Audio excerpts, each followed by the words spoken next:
Okay, we're live. All right, great. So we're on, everyone. Welcome to Freedom Summer 2020. I appreciate your all being here. As you know, this week we're having freedom. As usual, we're having Freedom Friday. So tonight is Friday Night Live, and this Friday Night Live is sponsored by the Black Church Action Fund, where it's our goal to reclaim political power in our communities, mobilizing our communities to get out there and vote. So I'm so excited about this panel that we have today. And I just want to take this time to introduce to you. We have Reverend Dr. Jennifer Leith. Dr. Leith is the pastor of Campbell Chapel AME Church in Denver, Colorado, and she's also assistant pastor of religion and social justice at ILIF, the School of Theology. Then we also have with us Omar Montgomery, who is the president of the Aurora, Colorado chapter of the NAACP. And he's also a recent mayoral candidate in the city of Aurora. Is that correct? Yes. Okay. And we also have Reverend Dr. Timothy Tyler, pastor of Shorter Community AME Church in Denver, Colorado, who's also a social justice advocate and consultant. So I welcome you all here tonight, and I thank you for joining us in these discussions, which are very important for the time that we're living in. As you know, this year's elections are probably, I would say, probably one of the most important elections that we're facing, the upcoming elections, right? We find ourselves in the midst of two pandemics, one being a health pandemic. And as many have said, we're also finding ourselves in a race pandemic, which I think we can all say that this pandemic, unlike COVID-19, didn't just start. I've heard many people refer to it as COVID-16, 19, right? So I sense that at this moment in time, that we are at a place that is going to be known as a pivotal time in this country's history between having to deal with these two pandemics. I sense that there's an urgency that's taking place right now. We see that there's a resistance that's taking place and that there's an increased level of awareness throughout the country. So as we begin this freedom tour this week, which is in the state of Colorado, I invite you to answer the first question, because we do have some pastors with us. What do you see as the role of the church in this moment? And I'll begin with you, Reverend Leith.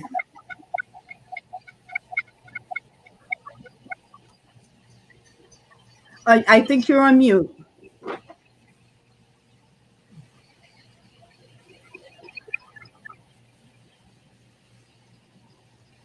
See, that's going to be the role of the church to unmute itself. So while we get you off of mute, Reverend Leith, we'll pass it over to Dr. Tyler. The role of the church in this moment.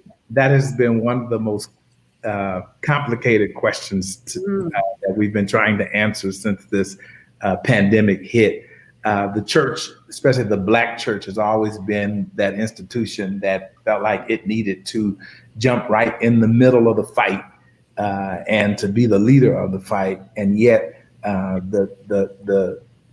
what these two pandemics bring to us have even caused the church to have elongated discussions about where we fit in the midst of the pandemic. On one hand, we have empty churches because we've been staying at home. And so we said, well, let's open them up. Well, no, the reason why they're empty is because they were dangerous. Opening them up makes them dangerous to the people that we put in them. And then we said, well, let's feed everybody. Let's get out in the community, okay? But a great percentage of our members are 65 years old, and they need to be at home, keeping themselves safe. And so one of the most perplexing questions is the role of the church, because on one hand, this is the finest hour for the church to do ministry, what the church does best. On the other hand, we have some of the most vulnerable populations in the church.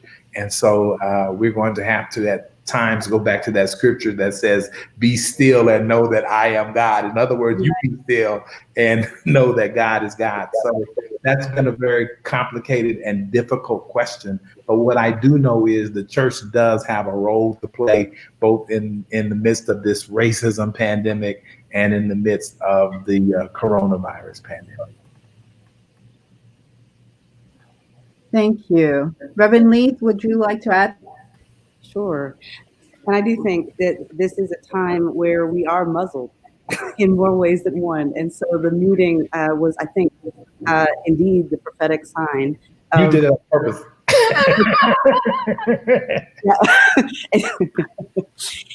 It is the prophetic sign that that we need to stop and listen, and the leadership for this time must be a shared leadership.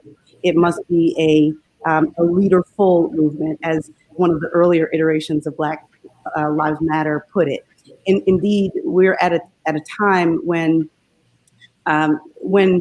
churches must remember those words of Martin Luther King. It's not for the pew to ascend to the pulpit, but for the pulpit to descend, if you will, but really to find itself, not descend, but perhaps even ascend to the pew.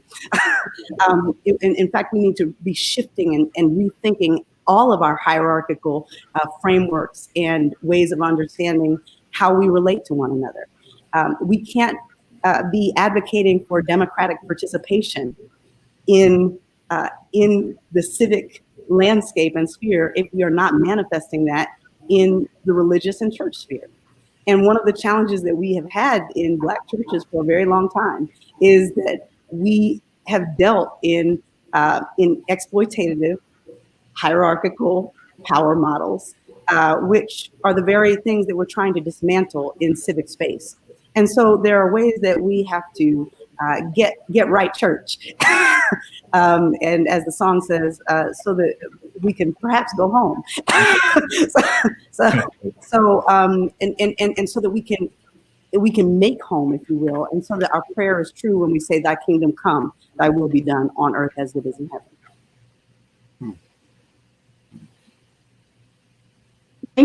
Thank you. So, Mr. Montgomery, would you like to add to that and comment on this question? I would like to say, just from a community perspective, church is still one of the most important institutions when it comes to the justice that we're fighting for now.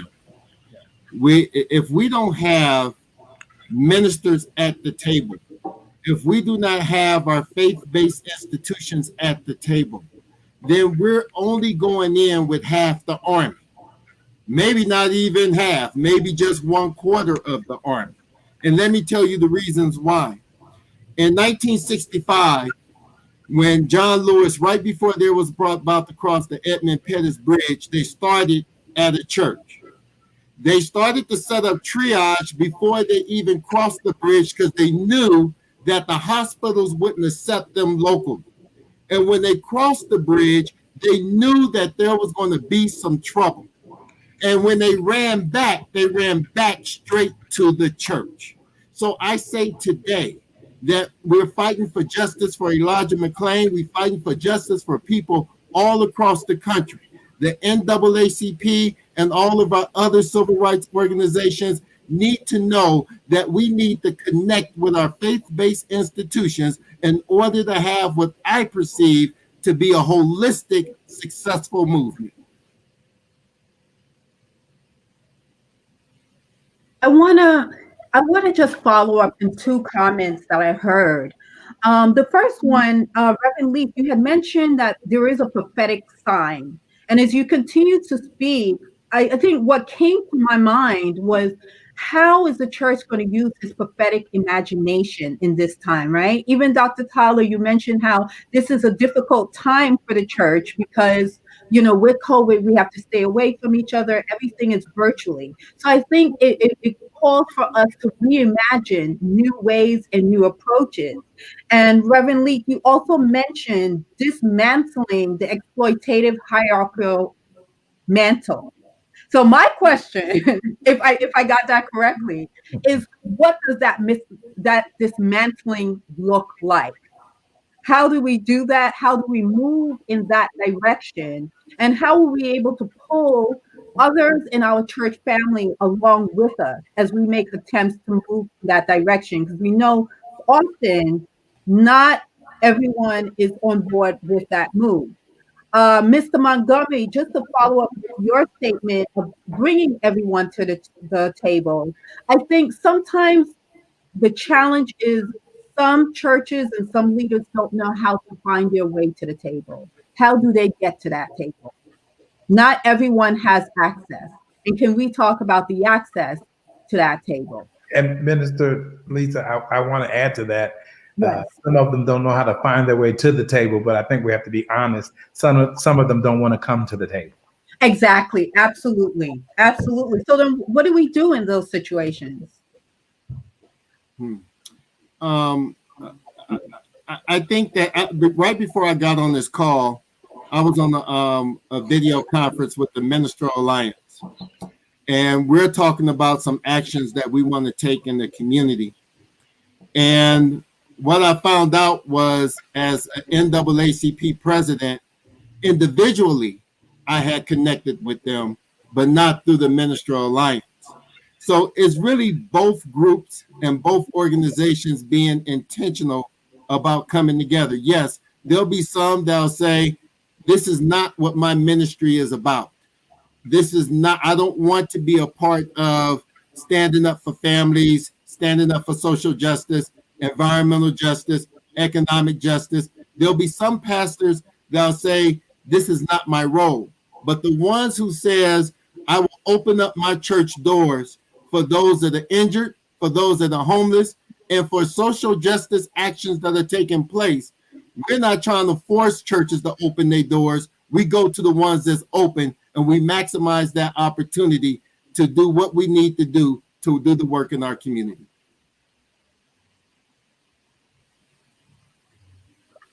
I just want to kind of jump in there because I think that we need to remember that one of the most awful things that we can do is squash one another's imagination. And so the prophetic imagination really is essential. It's powerful. It's important. And when individuals are discerning that their communities are too vulnerable, with 2/3 or more at 65 years or older, to participate in protest in certain ways, we have to be very careful not to cast judgment, not to dismiss the commitment, not to say, well, then you aren't really about the good news of the gospel of Jesus Christ. You're not really committed to the thing. We must nurture and cultivate in one another whatever we can do. Whatever we can do to make a difference, whatever we can do to fight the good fight and to make sure that justice is realized and done. And so, I mean, when we think through this, we remember that a threat to justice anywhere is a threat to justice everywhere. Injustice anywhere is a threat to justice everywhere, put differently. And what that means is that justice is a holistic matter. And so if I'm being exploitative in my personal at-home relationships, that compromises my capacity to do anything on the streets, to do anything from the pulpit, to do anything from the pew, to do anything at work. And we've seen time and time again where leaders have experienced the very real challenge of lining up personal with the call of the vocational and the professional, and so it's no different when we look at the relationship between church organization and street organization or protest organization. You can't say we're calling for democracy out there and we don't have democracy in here. And so the challenge is for us to nurture one another and not judge one another, cultivate one another, and not crush one another. That doesn't mean that we are without a critique, without a critical eye. But it does mean that we are not trying to tear one another down, but rather to build one another up, because we need all hands on deck. I'll say this one other thing and stop there. But as Frederick Douglass has put it, power concedes nothing without a struggle. And so, I mean, I think that the one thing that we can all do, with the exception of those who have been deprived unjustly the right to vote because of often unjust incarceration, we all have that right, and so we can do that. Those who are 18 and over, who are born in the United States, have the right to vote, and we have to defend this with all of our might. Power is one of our places of power. Why would we just lay it down? Why would we just lay it down? Even if we don't believe in the people who are running, we can't give up the power, because it gives us an attempt to push forward a little bit more and a little bit more. And so I think that it's one of the ways that we can encourage one another and say, well, if you can't go out and be on the streets, at least could you register to vote? At least could you call somebody and make sure they're registered to vote? Could you at least cast your vote?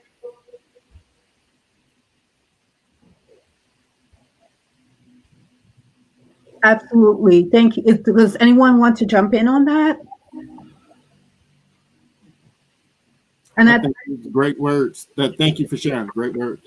Yeah, I thank you for that, Reverend Leith. Because when I think back, the Honorable John Lewis stated that not everyone is able to get out there and protest, right? But the most powerful nonviolent action that we can do is to vote.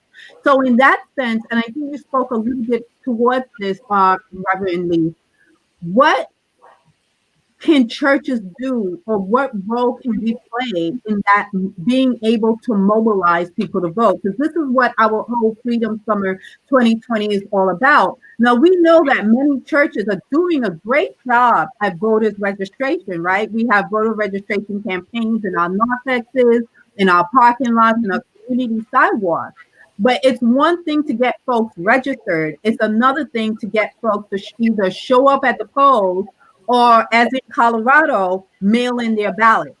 And I know that I've read articles where you, Dr. Leith, and you, Dr. Tyler, have done some interesting things within your churches to encourage people to bring their ballots in and actually, hey, get these out. You're not looking at their votes or telling them how to vote, but you're encouraging them to get that out. So I would like to know, what more can we do to let people know the importance of this, for people not to be discouraged with the current political situation and the attacks or the threats that we hear towards maybe the Postal Service, or different forms of voter suppression, which I know, Mr. Montgomery, is something that you encountered.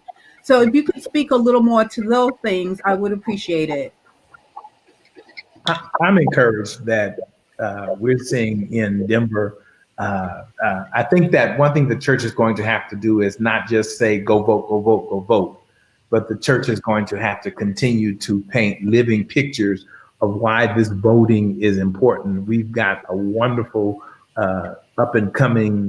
have some wonderful up and coming young political figures in Denver, like my council person, Candy C. DeBaca. And she has been able to create a whole energy around young activists coming to the council meetings and actually seeing the process happen in living color, for lack of a better phrase. And so I think the church is going to have to continue to lift up issues and then encourage this generation to know that if we want to see another world, a better nation, a better city, and I believe local politics is just as important as national politics, that we're going to have to encourage people to vote. But just to say vote is not going to be enough. We're going to have to paint the picture in such a way that people can actually see. I don't know how anybody can watch what's happening in our nation right now and say voting doesn't make a difference.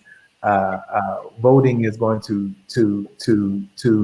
save lives. It's going to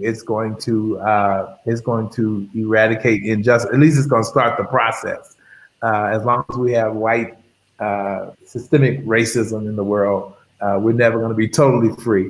But we just have to dismantle it one little crumb at a time. And voting helps to do that. So I think the church, I call us the church in exile right now. Even the church in exile is going to have to continue to paint the picture for this generation that it is important to vote. It is important to have your voice heard. It is important to participate in the process. We are fighting for our lives in Aurora, Colorado, because 200 and some odd people failed to go out and vote for C.R. Omar Montgomery. And so we've got to paint those pictures to say, this is why it's important to vote. I would add that there's a critical need, I think, to remember the 1964 context of Freedom Summer and Freedom Schools. Let's get clear. The vote wasn't about Lyndon Johnson. You don't even hear Lyndon Johnson's name. Most people don't even know who was elected in 1964 as president. This is not about person or personality. This is about democracy. Sure. What we're selling and what we are voting for is the future of democracy, is the future or the possibility of an organizational or governmental structure where we have any say or any thought. Sure. Or in care. We're not talking about candidates. We're not talking about candidates. What is on the line, and certainly voting in one way is a vote for less voter suppression in the future, right? But we're not voting for people. We're voting for process, and we have to get it in our hearts, in our souls. We have to be convicted of the power of democracy, or of the importance of democracy as the best strategy that we have for now. Because otherwise, we're going to have a dictatorship that is not so benevolent. And in the best case scenario, maybe a benevolent one, but no, this is not what is our future, especially if we give up the right to vote. And so, I mean, for me, the strategy is for our folks, number one, make sure you're registered. I've had members to think that they were registered only to find out that they had been dropped from rolls. Right. So confirm that you're registered. That's number one. When you get your ballot, fill it out, mail it back immediately. But even before you've done that, I mean, we have a responsibility to fill in the gaps where there is significant voter suppression, knowing that the coverage formula was struck down in 2013, that the Voting Rights Act of 1964, 65 does not have the same strength that it did then. It has not been renewed in the same ways. Parts of it have been dismantled and stripped away. But those same states where there was voter suppression before in the 1960s are the same states where there's voter suppression right now. And so our members, especially in Colorado, in our churches, need to be calling potential voters in other states to make sure they're registered and that they're able to vote, and that they can get a safe ride to the polls if they need to, that they have what they need to be masked up and safe when they go, that they have enough water and food to be able to sustain an 8 to 10 to 12 to 14 hour wait in a line. I mean, this is what we can do. This is what we must do, I think. And so I think Colorado, and especially voters in Colorado, the voters who are part of Campbell Chapel AME Church and other churches like mine, like Dr. Tyler's, like Brother Montgomery's, like ours, I think we have an opportunity to make sure that we are mobilizing for other people in other states. We've got to cast a light and give some support in other places. That's right. Thank you. Mr. Montgomery, I know that with your recent running as a mayoral candidate, that you encountered some issues with voting and how the ballots were being mailed or whether they were being mailed. Could you speak a little bit more towards that and just let us know, just to bring about more public awareness of what was Yes. taking place? First of all, I want to say going through the election was an awesome experience. So not winning, we're still doing the same work we are doing as if we won. So I just want to put that out there, because when I share this, I don't want to sound like the sore loser. We're still out there doing the work regardless.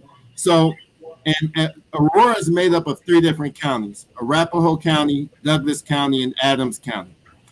Adams County sent out a ballot that was incorrect. So they had to send out a second ballot. So if you filled out your first ballot, but you only made the correction on the second ballot, it voided your first ballot. So what that meant was you had to complete both ballots in order for your vote to count.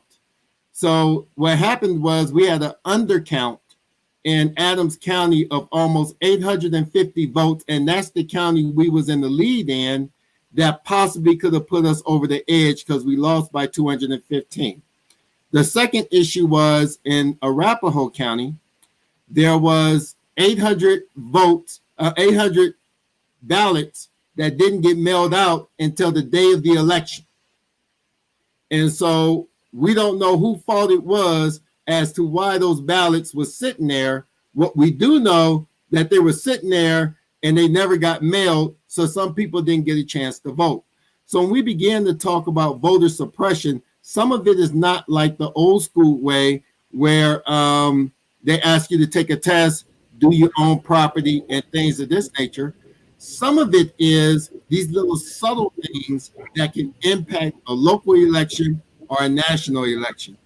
I'll also give a caveat to that, that for the most part, outside of the election I experienced, the state of Colorado has one of the highest voter turnout rates.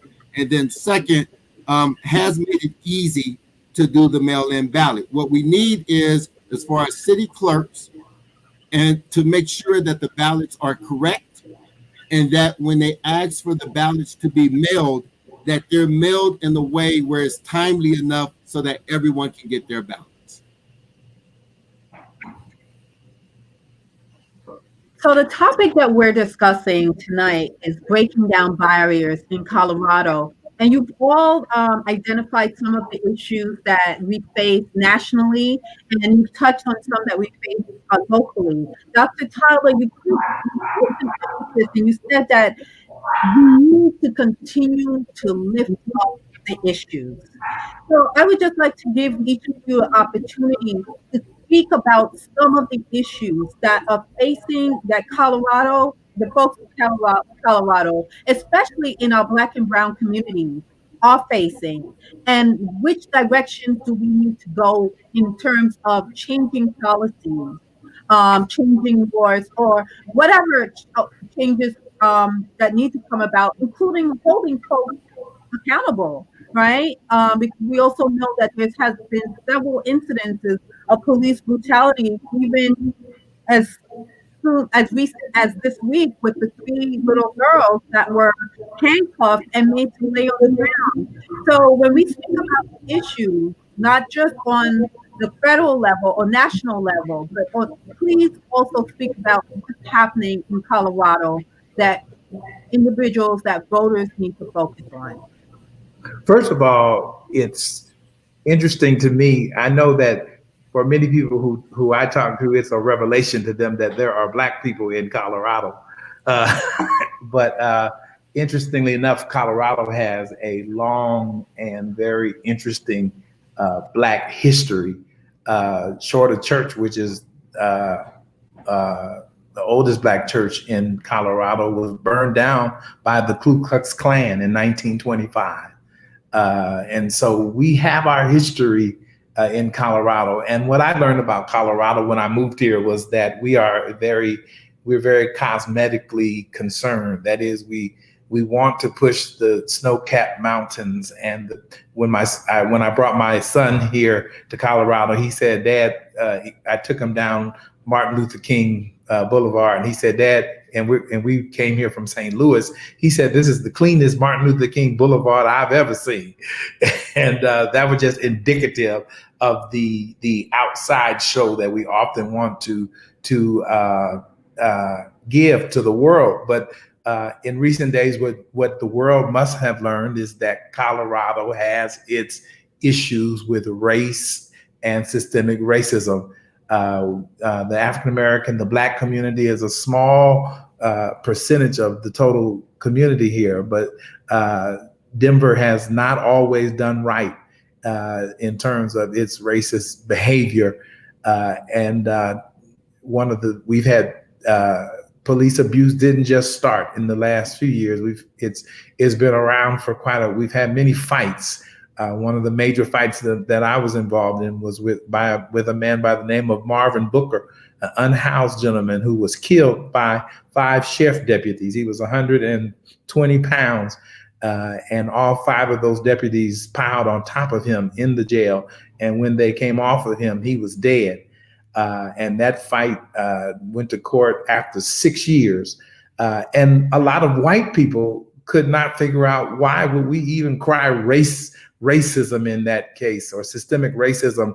At the time, the mayor was Black, the police chief was Black, the sheriff was Black, the manager of safety was Black. And oftentimes white people have a hard time believing that you can cry racism when everybody who is at the helm of the situation is Black. But what I often tell people is that it don't look at the color of the people who are at the helm of the system. It doesn't matter. The system changes personalities often, but the system itself is white supremacist. And so it doesn't matter who's running the plantation. You got to look at the plantation. And so, but it makes the fight harder when you have a Black mayor who refuses to take responsibility for the death of a Black man under his watch. And so we've had some major fights in this town. And now we fight in Brother Omar's neck of the woods for justice for Elijah McClain. And we are fighting major fights in a place where we should not have to be fighting them. I know the first 2 weeks after George Floyd was murdered, everybody thought that the world had changed, that white supremacy was dead, that now everybody believes that Black lives matter. But I tell you, white supremacy does not die easy. And so we'll see it get worse before it gets better. And yeah, we've had a lot of fights. Family, we are grieving under the pandemic of racism in Denver, and we are grieving under the pandemic of COVID-19. And this fight is not getting any easier. My son wanted to go out and protest one day, and he and I had a lot of words about it because I was worried about him going out and I was worried about him bringing something back. And my son said, "Dad, just encourage the fighters. I want to say this, then I'll be quiet." Dr. Jennifer talked about the fact that that we've got to reimagine. Our issue with coming to the table is that now people are going to have to take different seats at the table. And so in this fight, Brother Omar, I do believe that the NAACP must be there. I believe the church must be there. But I think that we have to stop getting our feelings hurt when the activists at the table won't let us lead or tell them what to do. Sometimes we need to just come to the table and let them know we're there and be quiet and trust that we raised our young people well enough to lead us. And so this fight in Denver is major. And if you watch the film clips, most of the people who are in the fight tend to be white. And that's a whole nother panel discussion. But I get it too. Black people are tired. We're tired. We are passionately tired of having to tell white people that our lives matter. And somebody said, well, let the white people be your allies. No, I don't want you to be my ally. That's your cousin, that's your brother, your sister, your mama, your daddy causing this trouble. Get in front of this fight and go tell them to sit down and I'll be your ally. As you do it. And so here we are in Denver. I love the snow. I love the beauty. But guess what, world? We have racism in this place, and the fight is just beginning. Mr. Montgomery, would you like to jump in there and speak some more to the issues that you face in Colorado? Dr. Leith, were you about to go? It looked like you. Okay, go ahead. Thank you, sister. In Aurora, Colorado, we have a life-size statue of Martin Luther King. It's at the Martin Luther King Library. At the foot of that statue is also where the majority of our homeless are housed. Not only that, most of them look like us. Look like everybody on this panel. Right. And when we began to talk about what we need to be fighting for and what we need to be voting for, I agree with the vote. I agree with democracy. But then there's times where we literally cannot wait on the actions or the results or the hope of the vote. And in some cases, we have to literally just take charge. If Richard Allen had waited on the vote for churches to be equal, we wouldn't have AME churches right now. If John Lewis was waiting on people to give us the right to vote and not cross over the Edmund Pettus Bridge and show the hypocrisy in America of going to Vietnam fighting for rights, but depriving rights right here, we probably wouldn't have the right to vote.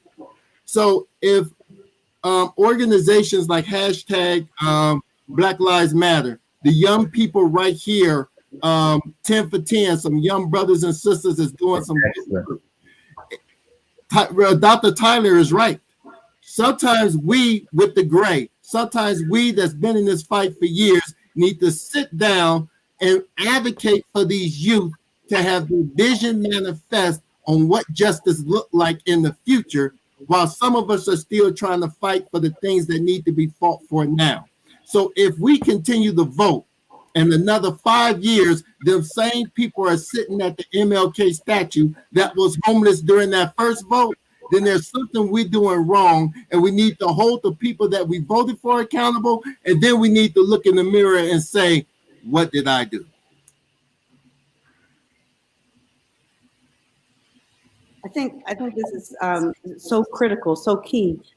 We need to be discerning our place in the fight. We need to be discerning our role, and we all have a role to play, and we can't let ourselves or anybody else off the hook for playing our role. But our role can't be to be in charge. Our role can't be to be the main spokesperson. I mean, Paul Baker made it plain. She says, I wasn't in any of the news. I wasn't in any of the news because it's not about a powerful leadership. It's about powerful people. And it's about making sure that the fight goes forward even without the personality. And so that being said, I just want to come back to this question of the local, and I thank God for my co-panelists here and for their insight and knowledge and wisdom and deeper history here in the Colorado area, but I the Denver area in particular. But I want to just give a shout out to representatives and senators who have made a difference through House Bill 217. That could not have happened if we had not voted them into office, and they had not then voted for these changes to take place.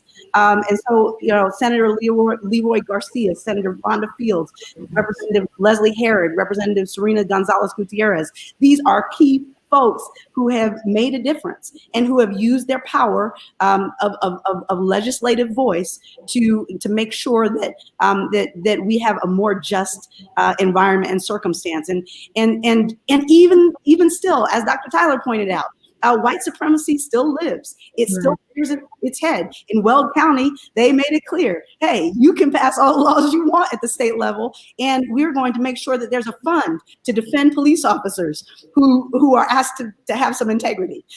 So we're going to make sure that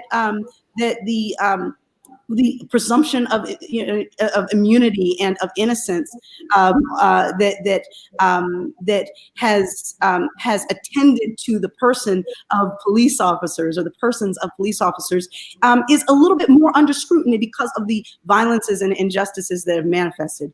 I just want to say, therefore, that what's the stakes for us are multi-tiered and multi-level.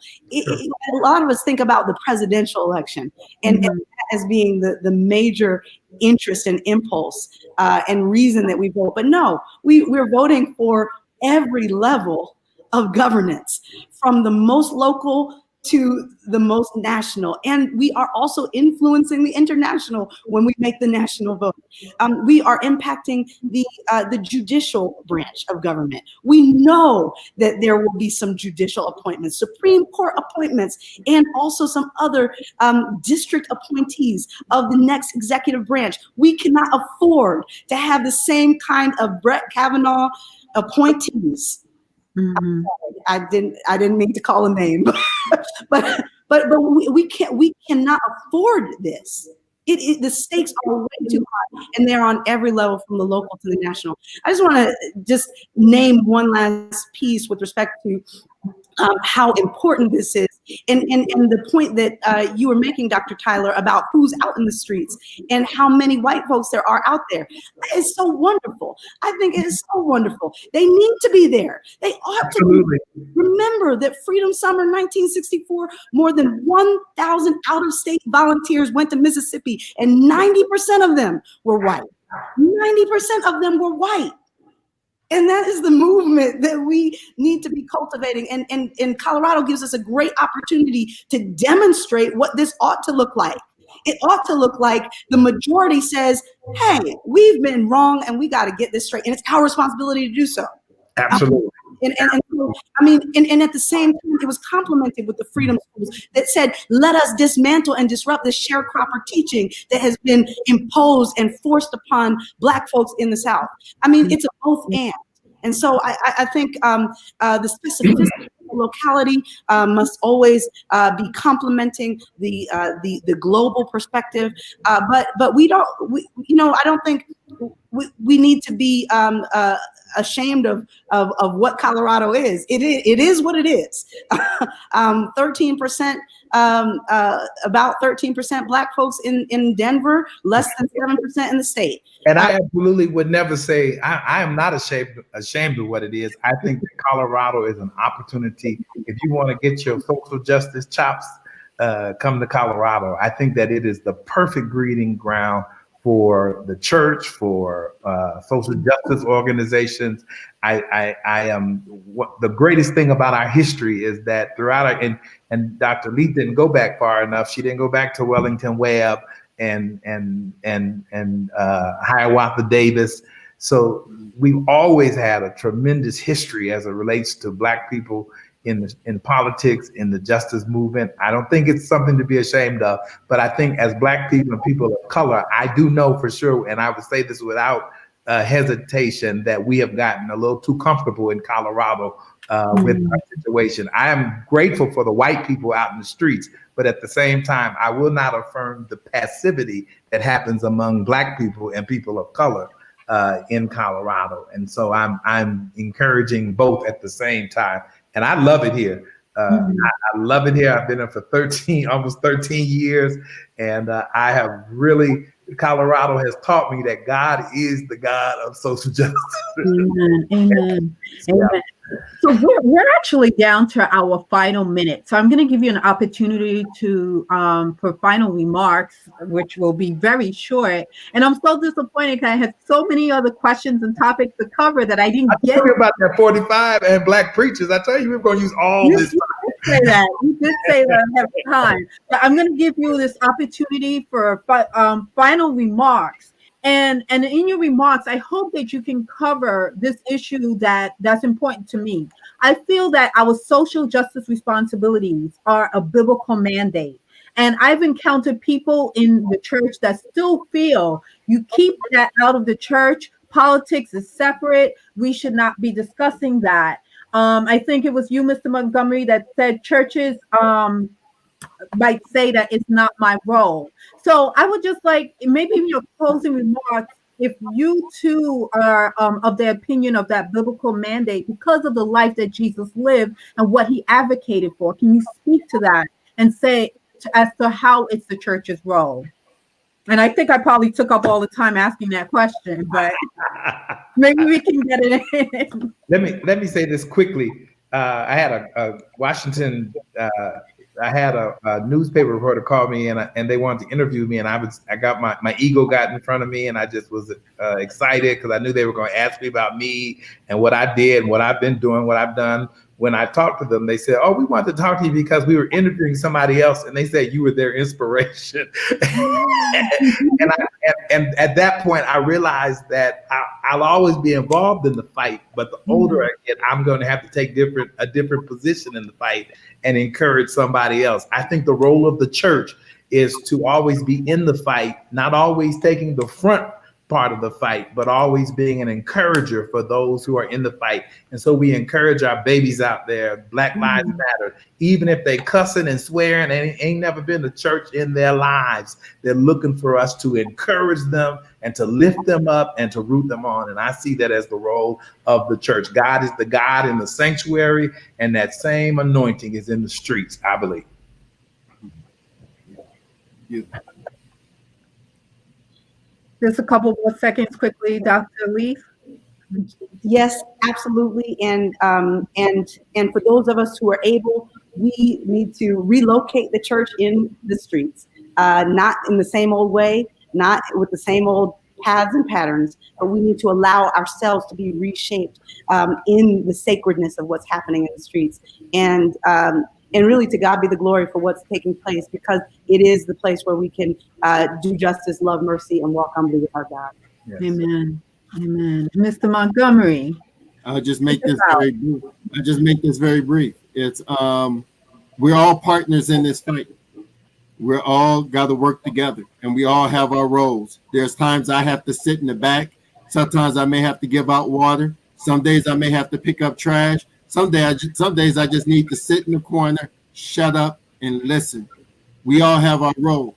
When it comes to the Black church to me and our Black faith organizations will always be the pillar regardless of what position they take. Because to me, when we look at our first institutions of political knowledge, our first institutions of economic knowledge, and our first institutions of freedom, many of them started with our faith-based organizations. So to me, regardless of what role they play, we just need them there so that we know that we have a backboard protecting us, either through prayer or a place we can go to just to have some refuge. Yes, sir. Amen. Thank you, Reverend Dr. Leith, Reverend Dr. Tyler, and Mr. Omar Montgomery. I thank you so much for being here tonight and for sharing with us. Thank and you. I hope that we're able to gather again sometime in the future. Great. Thank you. Have a blessed evening, everyone. Thank you. All right.